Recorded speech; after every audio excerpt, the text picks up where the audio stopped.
नमस्कार दोस्तों, हम देख रहे थे संस्कृत शिक्षण विधियां।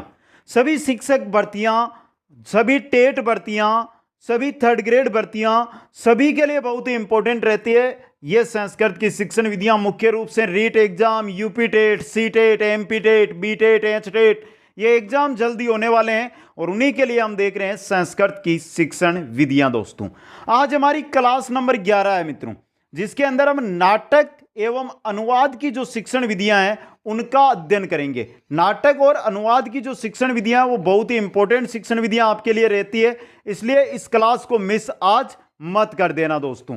तो चलते हैं, उससे पहले एक बार सभी साथी वीडियो को लाइक, शेयर और जो नए साथी है वो चैनल को सब्सक्राइब करें। इसके अलावा जो साथी बाकी की क्लासें अटेंड करना चाहते हैं शिक्षण विधियों की, वो प्लेलिस्ट में जाइए, संस्कृत शिक्षण विधियां कोर्स के नाम से प्लेलिस्ट बनी हुई है, वहां से अटेंड कर सकते हैं।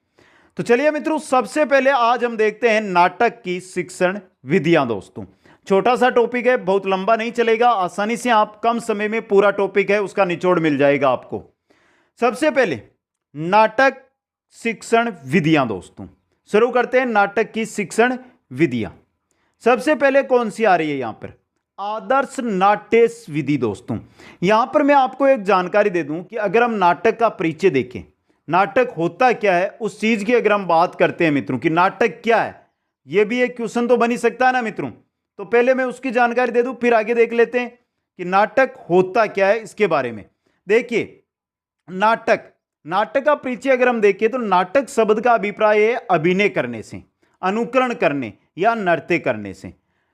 नाट्य शास्त्र के जो प्रणेता है वो कौन है या प्रवर्तक कौन है? भरत मुनि है। कौन है मित्रों? भरत मुनि नाट्य शास्त्र के प्रणेता या प्रवर्तक माने जाते हैं। दोस्तों, यह भी इंपॉर्टेंट क्वेश्चन है जो आपके लिए यहां से बन सकता है। इसके अलावा हम आगे बात करते हैं मित्रों कि अभिनय, हम नाटक को अभिनय भी कहते हैं। अभिनय ये 4 प्रकार का होता है। पहला देखिए, पहला होता है कायिक या जिसको आंगिक यानी अंगों के द्वारा जो संचालन होता है उसको हम कह सकते हैं। दूसरा जिसको वाचिक होता है। तीसरे की अगर हम बात करें तो सात्विक होता है, सात्विक। चौथे की अगर हम बात करें तो आहार्य होता है। ये 4 प्रकार का क्या होता है हमारा, क्या होता है? अभिनय होता है। दोस्तों, नाटक शिक्षण है ये लोकहित और लोकरंजन की क्या है, भावना के द्वारा ही हम है जो इसको जारी रखते हैं। दोस्तों, अब सबसे इंपॉर्टेंट जो भरत मुनि की जो प्रवर्तक है नाटक शिक्षण के, इनके अनुसार अगर हम बात करें मित्रों तो इन्होंने नाटक के 3 उपदेश बताए जिनसे क्वेश्चन आया हुआ है। पहला बताया हितोपदेश। क्या बताया? हितोपदेश जन्म। पहला तो उद्देश्य यह बताया। दूसरा इन्होंने जो उद्देश्य बताया वो बताया विश्रांति जन्म, विश्रांति जननम। समझे आप? यहां पर एक न कम रह गया। देखिए, तीसरा इन्होंने जो उद्देश्य बताया वो बताया विनोद जननम। ये भी आपका इंपॉर्टेंट है। दोस्तों, ये भरत मुनि के अनुसार, ये भरत मुनि जो नाट्य शास्त्र के प्रणेता है उनके अनुसार 3 उद्देश्य नाटक के बताए गए। अब चलिए शिक्षण विधियों की ओर। पहली शिक्षण विधि आपकी स्क्रीन पे आ चुकी है, आदर्श नाट्य शिक्षण विधि। दोस्तों, देखिए क्या होती है ये, क्या है आदर्श नाट्य? इस विधि में अध्यापक स्वयं ही नाटक के सभी पात्रों का वाचिक अभिनय करता है। जो आदर्श नाट्य विधि होती है ना मित्रों, इसके अंदर अध्यापक खुद है, स्वयं है जो क्या करता है, जो नाटक है उसके सभी पात्र, चाहे 10, 15, 5, 2, 3 कितने भी पात्र है, खुद उनका क्या करता है, वाचिक अभिनय, बोलकर अभिनय करता है। शिक्षक छात्रों के लिए आदर्श होता है। आदर्श नाम है ना, आदर्श नाट्य। शिक्षक आपको पता है कि छात्रों के लिए क्या होते हैं, आदर्श होते हैं, इसलिए इसे आदर्श नाट्य विधि कहा जाता है। शिक्षक नाटक के संवादों को भाव तथा पात्रों के अनुकूल पढ़ता है, जिससे छात्रों को प्रत्येक पात्र की प्रतीति सहज भाव से होती है। जब भी जो नाटक है उसके संवाद को पढ़ेगा, उसका भाव को पढ़ेगा, उसके पात्र को पढ़ेगा, तो उनको खुद है जो एक क्रिया, एक अनुक्रिया के द्वारा समझाएगा, जिससे छात्रों को आसानी से वो चीज समझ में आती जाएगी। इस विधि में छात्र तो निष्क्रिय है, क्योंकि छात्र तो सिर्फ देख रहे हैं, कार्य कौन कर रहा है, शिक्षक कर रहा है। लेकिन सभी परिस्थितियों में इस विधि को प्रयोग में लिया जा सकता है। यह विधि है जो आपकी आदर्श नाट्य विधि, यह आपकी विधि प्राथमिक स्तर के लिए क्या होती है, उपयोगी होती है दोस्तों। दूसरी विधि की ओर चलते हैं तो हमारी नाटक शिक्षण की आती है व्याख्या विधि दोस्तों। देखिए, इस विधि में अध्यापक नाटक के पात्र, भाषा, शैली आदि की क्या करता है, व्याख्या करता है। नाटक के अंदर जो भी पात्र है, जो भी भाषा है, उन सभी का क्या करता है, व्याख्या करके बताया जाता है। नाटक के गुण और दोषों की भी क्या की जाती है, समीक्षा। गुण भी बचाए जाते हैं, दोष है उसके वो भी क्या है, छात्रों को अध्यापक के द्वारा, शिक्षक के द्वारा बताए जाते हैं दोस्तों। इस विधि में नाटक के मुख्य भाव अभिनय का प्राय अभाव रहता है। व्याख्या विधि में शिक्षक है जो अभिनय नहीं करता है दोस्तों। जो नाटक का क्या है, मुख्य भाव होता है अभिनय, उसका अभाव आपको व्याख्या विधि के अंदर देखने को मिलेगा दोस्तों। तीसरी विधि अगर हम नाटक शिक्षण की देखनी चाहे तो वो आपकी रहेगी कक्षा अभिनय विधि दोस्तों। अब देखिए, इस विधि में अध्यापक छात्रों को भिन्न भिन्न पात्रों की भूमिका प्रदान करता है। कक्षा अभिनय विधि होती है ना, कक्षा अभिनय पहले क्या थी, आदर्श नाट्य। आदर्श नाट्य के अंदर आदर्श हमारे लिए शिक्षक है, तो वहां पर सब भूमिका शिक्षक निकाल रहा था। अब आ रहा है कक्षा अभिनय, यानी कि पूरी की पूरी कक्षा है जो अभिनय करेगी। वो कौन सी है, कक्षा अभिनय विधि दोस्तों। इस विधि में अध्यापक छात्रों को भिन्न भिन्न पात्रों की क्या कर देगा, भूमिका प्रदान कर देगा। जो पात्र नाटक में है, एक जो छात्र है कक्षा में, उन्हीं को उन पात्रों की भूमिका में लेकर आ जाएगा। छात्र अपनी अपनी भूमिका के अनुसार नाटक का वाचिक और कायिक अभिनय करते हैं। जो छात्र होते हैं ना, छात्र है अपनी भूमिका के अनुसार नाटक का वाचिक और कायिक अभिनय करते हैं। इस विधि में छात्र क्या रहते हैं, सक्रिय रहते हैं। नाटक शिक्षण है वो क्या होता है, रुचिकर, क्योंकि पूरी कक्षा है भाग लेती है, तो निष्क्रिय तो कोई रह ही नहीं रहा है, पूरी कक्षा भाग ले रही है, तो सभी क्या हो रहे हैं, रुचि ले रहे हैं इसमें। छात्रों को अभिव्यक्ति का अवसर भी कक्षा अभिनय विधि के अंदर क्या है, मिल जाता है दोस्तों। आगे देखिए, जो चौथी विधि आती है नाटक शिक्षण की, वो है रंगमंच विधि दोस्तों। रंगमंच अभिनय विधि दोस्तों। इस विधि में छात्र संपूर्ण नाटक का अभिनय रंगमंच पर प्रस्तुत करता है, यानी कि मंच पर जाकर छात्र है जो नाटक का क्या करते हैं, अभिनय या नाटक को प्रस्तुत करते हैं दोस्तों। इस विधि के द्वारा नाटक के निर्धारित समस्त उद्देश्यों की प्राप्ति होती है। नाटक के दो उद्देश्य हैं, उनकी तो प्राप्ति हो जाती है, लेकिन इसमें समय, धन और शक्ति की अधिक आवश्यकता होती है। मंच बनाइए सभी पात्रों के लिए, जिस प्रकार की ड्रेस है वो ड्रेस लाइए, लाइटिंग व्यवस्था, अदर खर्चा, इस प्रकार एक तो समय अधिक लगता है, धन लगता है, और शक्ति की भी इसमें अधिक आवश्यकता होती है। विद्यालय में संसाधन उपलब्ध नहीं होने के कारण कुछ विशेष अवसरों पर ही रंगमंच पर नाटक प्रस्तुत करने का अवसर प्राप्त होता है। जैसे 15 अगस्त, 26 जनवरी को हमें देखने को ये नाटक, जो रंगमंच अभिनय विधि है, ये देखने को कक्षाओं या स्कूलों में मिलती है दोस्तों। अब देखिए मित्रों, नाटक शिक्षण की 4 विधियां थी, उनके बारे में हमने पढ़ लिया। 4 विधियां कौन कौन सी थी, आदर्श नाट्य विधि जिसमें शिक्षक ही सब कुछ कर रहा, व्याख्या विधि जिसमें नाटक के पात्र है उनकी व्याख्या करके बताई जाती है, कक्षा अभिनय विधि जिसमें पूरी की पूरी कक्षा है वो पात्रों का पात्र बनकर क्या करते हैं, नाटक करते हैं, और चौथी थी रंगमंच अभिनय, यानी कि मंच पर जाकर नाटक करना दोस्तों।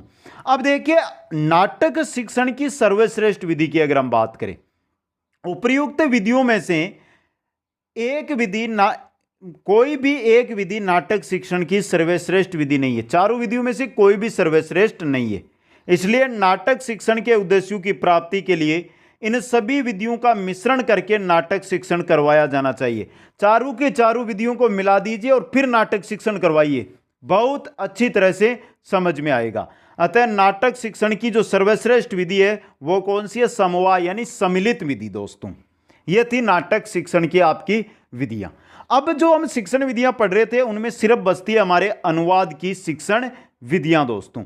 तो देखिए, अनुवाद शिक्षण की विधियां दोस्तों, किसी एक भाषा में व्यक्त विचारों की दूसरी भाषा में प्रस्तुतिकरण को अनुवाद कैसे हैं। जैसे हम यहां पर हिंदी में पढ़ रहे हैं, अभी पढ़ संस्कृत है, टॉपिक हमारा संस्कृत का है, लेकिन पढ़ हिंदी में रहे। अगर इसका अनुवाद हम किस में करते जाए, संस्कृत में, तो वो क्या हो जाएगा, अनुवाद विधि होगी दोस्तों। अनुवाद के लिए आवश्यक है कि छात्र को दोनों भाषाओं पर पूर्ण अधिकार होना चाहिए। अगर हम यहां पर अनुवाद विधि में संस्कृत को काम में ले रहे हैं तो आपको हिंदी तो आती है, हिंदी पर तो आपका अधिकार है, लेकिन संस्कृत पर अगर पूर्ण अधिकार नहीं है तो आपकी जो ये क्लास है वो व्यर्थ हो जाएगी, समझे आप। तो अनुवाद विधि जहां पर भी लागू करे वहां पर क्या होना चाहिए, छात्र को जो दो भाषाएं, एक तो उसके लिए है जैसे मातृभाषा से अगर आप हिंदी में कर रहे हैं, मातृभाषा से संस्कृत में जा रहे हैं, तो दोनों भाषाएं जो है छात्र की क्या होनी चाहिए, उन पर पूरी पकड़ होनी चाहिए दोस्तों। अनुवाद का मुख्य उद्देश्य मूल भाषा तथा अनुदित भाषा का ज्ञान होना है। मूल भाषा जो चीज है हमारे सामने, अब आगे हम जिसमें भी जा रहे हैं वो अनुदित भाषा, दोनों का ज्ञान कराना ही अनुवाद का क्या होता है, मुख्य उद्देश्य होता है दोस्तों। अब आके देखिए, संस्कृत शिक्षण में अनुवाद अभ्यास के 3 प्रमुख प्रकार है। संस्कृत शिक्षण के अंदर अगर हम बात करें तो अनुवाद शिक्षण है, इसके अभ्यास के 3 प्रकार है। पहला है संस्कृत का मातृभाषा में अनुवाद, मातृभाषा का संस्कृत में अनुवाद, और तीसरा है वो है पुनरुनुवाद। कौन सा है मित्रों, पुनरुनुवाद दोस्तों। संस्कृत से मातृभाषा तथा मातृभाषा से संस्कृत में अनुवाद पुनरुनुवाद कहलाता है दोस्तों। अब चलिए मित्रों बात कर लेते हैं अनुवाद के भेदों की। अनुवाद के भेद, अनुवाद के भेद भी 3 होते हैं मित्रों। सामान्यतः अनुवाद के 3 भेद होते हैं। पहला है अक्षरश अनुवाद। देखिए अक्षरश अनुवाद क्या होता है। इस प्रकार के अनुवाद में शब्द के स्थान पर दूसरी भाषा के समानार्थक शब्द का प्रयोग किया जाता है। जैसे हम यहां पर हिंदी पढ़ रहे हैं, अब हमें क्या करना है, दूसरी भाषा में जाना है, अनुदित भाषा में जाना है, संस्कृत के अंदर जाना है। तो यहां पर जैसे हम अनुवाद करेंगे तो जो कोई शब्द आएगा उसका संस्कृत में जो हिंदी के समानार्थक शब्द जो संस्कृत में हम प्रयोग करते हैं उसको काम में ले लेंगे, वो बोलेंगे, तो धीरे धीरे क्या होगा, सीख जाएंगे बच्चे। यह होती है अक्षरश अनुवाद। यदा कदा अक्षरश अनुवाद में अनर्थ भी हो जाता है, क्योंकि हम जो शब्द लेना चाहते हैं वो वाक्य के अनुसार ठीक नहीं बैठता है, तो क्या हो जाता है, वहां पर अनर्थ हो जाता है। अब देखिए पहला था हमारे अनुवाद का भेद अक्षरश अनुवाद। दूसरा जो भेद आता है वो आता है छाया अनुवाद, जिसको भावानुवाद के नाम से भी हम जानते हैं। अनुवाद की इस प्रक्रिया में किसी अनुच्छेद के सारांश के अनुसार दूसरी भाषा में अनुवाद किया जाता है।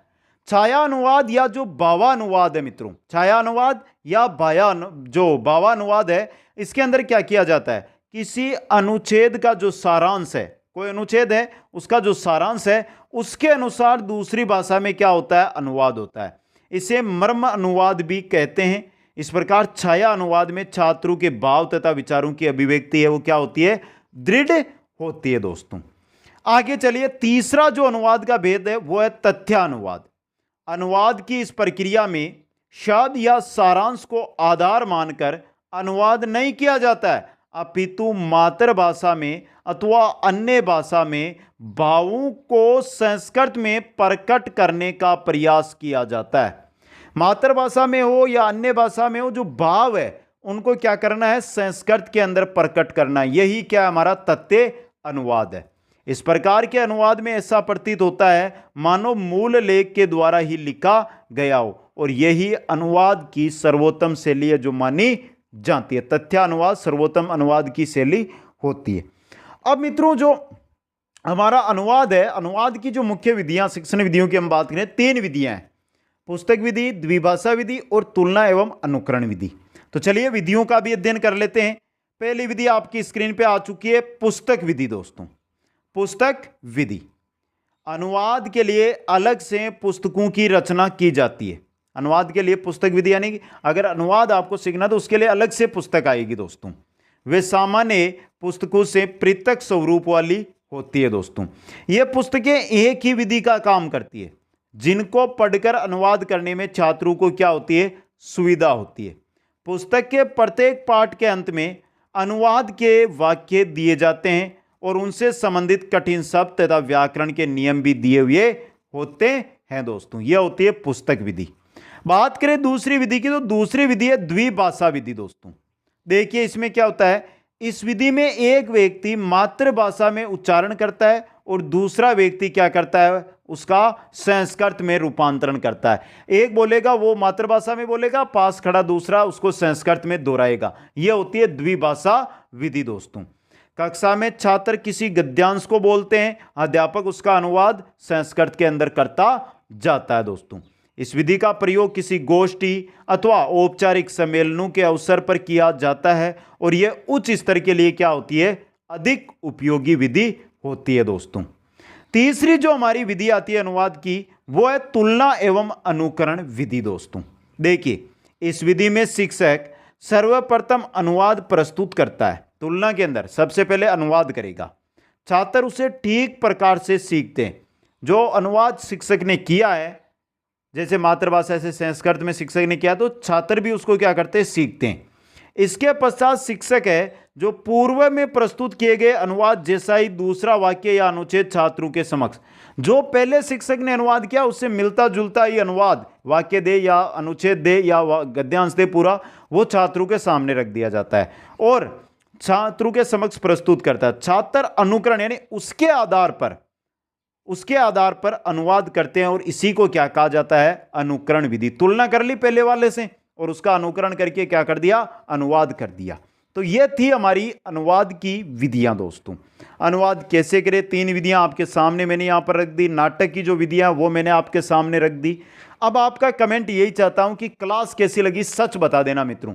जो शिक्षण विधियां हमारी चलती है, गद्य पद्य व्याकरण नाटक काव्य कथा अनुवाद, वो सभी हमने है ना अब देख लिए। अब जो टॉपिक बचा है वो कक्षा 12 के अंदर हम देखेंगे। क्लास कैसी लगी कमेंट आपका मैं चाहता हूं सभी का। वीडियो को लाइक शेयर और जो नए साथी है चैनल को जरूर सब्सक्राइब करें। आप सभी को बहुत बहुत धन्यवाद। जय हिंद जय भारत।